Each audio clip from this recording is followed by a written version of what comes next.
Naghahanap ba kayo ng lamp para sa inyong desk? Paano kung maliit lang ang inyong table at wala ng space para dito? Nakahanap ako ng solusyon para dyan. Intro muna tayo. Mga boss, kamusta? Ako po si Curious Kid. Welcome sa aking munting YouTube channel kung saan pwedeng kapulutan ng kaalaman ang pagiging mausisa. Tara, samahan niyo akong tuklasin ang mga bagay na di pa natin alam o naranasan. Kalat na rin ang video na to at napakalaking bagay sa akin ang pag-subscribe. Simulan na natin. For today's video ay ibabahagi ko sa inyo ang one of the best add-on sa inyong PC setup. Ito ay ang Mi Computer Monitor Light Bar. Ito ay gawa ng Xiaomi at alam naman natin na basta Xiaomi ay may quality. Itong light bar ay magdadagdag ng aesthetics at functionality sa ating work from home setup.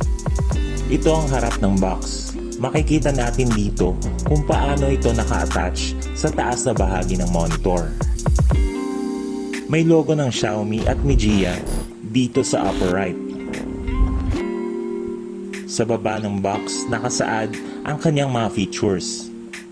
Adjustable ang brightness at color temperature para sa ating different lighting needs. Mayroong wireless remote control, asymmetric forward projection design, kaya no need to worry sa screen reflections, glare at dazzle.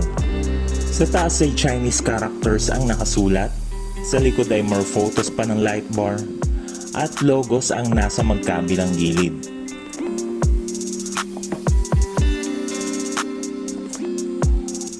I-unbox na natin siya.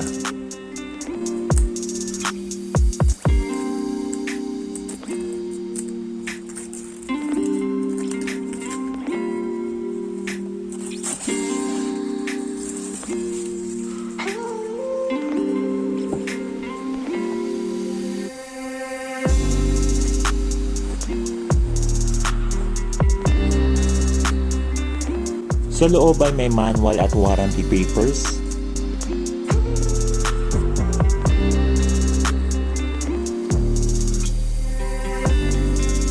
USB-C na flat ang cable.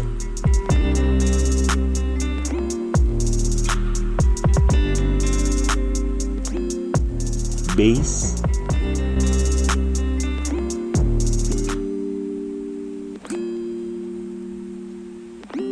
.4 GHz remote control. At yung mismong lamp. Check natin kung meron pang nasa ilalim. At yun na lahat. Ang dimensions nitong light bar ay 44.8 cm by 2.3 cm. Napaka-premium ng build with matte finish. Itong magnetic light holder is made up of metal kaya sturdy at stable. Madali lang siyang install. Ikabit na natin sa monitor. Unahin ang metal clamp. Compatible ito sa curve, flat, or bezel-less screens. I-attach na ang lamp. Make sure na naka-align ang symbol ng plus at minus. Maririnig ang pag-snap kapag saktong-sakto ang pagkakalagay. Ang huli ay isaksak na ang USB-C. Once mai-plug na, ay automatic bubukas ang light bar. Dumako naman tayo sa napaka-cool na knob controller. Sa ilalim ay may icons na naka-indicate para sa lock and unlock. Twist lang pa counterclockwise para magbukas. Kakailanganin natin ng AAA batteries which is not included sa box. I-twist lang pa clockwise para mag-lock. Okay na okay ang ilalim ng knob dahil anti-slip na siya. Sa pag-operate ng remote control, isang short press para mag-turn on or off.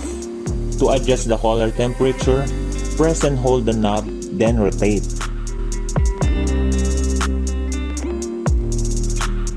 Para naman sa intensity ng brightness, ay i-rotate lang ang knob.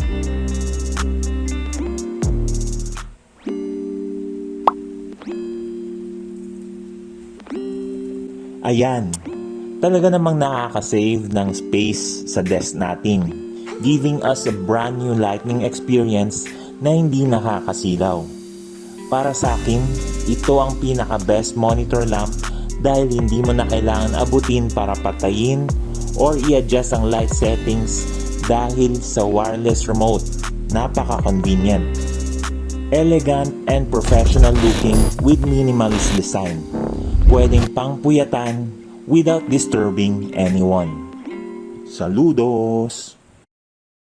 At dyan nagtatapos ang ating pagtuklas. Ito muli si Curious Kid, ang nagpapaalala na lahat ay kayang-kayang gawin sa pagiging malikhain at kung ikaw ay sisipagin. Hanggang sa susunod na pag-uusisa mga bata. Adios!